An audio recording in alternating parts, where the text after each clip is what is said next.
मोहब्बत आहे दुनिया में फकत हिक यार जो लाए देन उम्र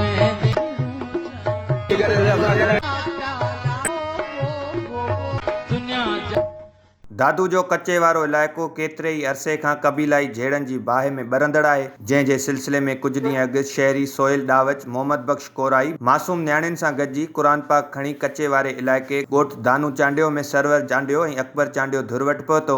इन सिलसिले में मोहम्मद ख़ान ऐं बशीर चांडियो कोशिश डिजिटल सां ॻाल्हाईंदे चयो त मुंहिंजो भाउ क़तलु करे विया आहिनि शालमुरी, दादू शालमुरी भरिसां उते पुलिस जी पिकट में वेही मुंहिंजो भाउ क़तलु करे विया आहिनि। असांखे फ़ैसिलो जो आसिरो ॾेई माना उन में क़तलु करे विया आहिनि। हिकिड़ा सेवण में वेठा आहिनि, ॿिया दादू में क्लेशियूं बंदूक खणी घुमंदा हुआ। हींअर ताईं कार्रवाई का बि पुलिस न कई आहे। माण्हू त असांजा 2 क़तलु कया अथनि, उहा त असांखे आसिरे में रखे क़तलु करे विया।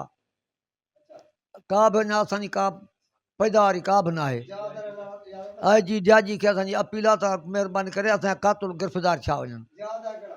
जी जवाबदार खानवो जी पार्टी कालू वारा ऐं मंठार वारा हे सभई माण्हू।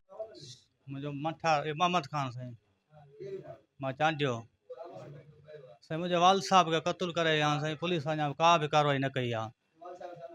इमा बख्शी साईं चौथो ॾींहुं आहे, अॼु पुलिस का बि कार्रवाई न कई आहे। पुलिस पिकट में वेही उते मुंहिंजे वाल साहब के उते पासे में शालमोर जे पासे में क़तल करे विया आहिनि। पुलिस अञा का बि कार्रवाई न कई आहे।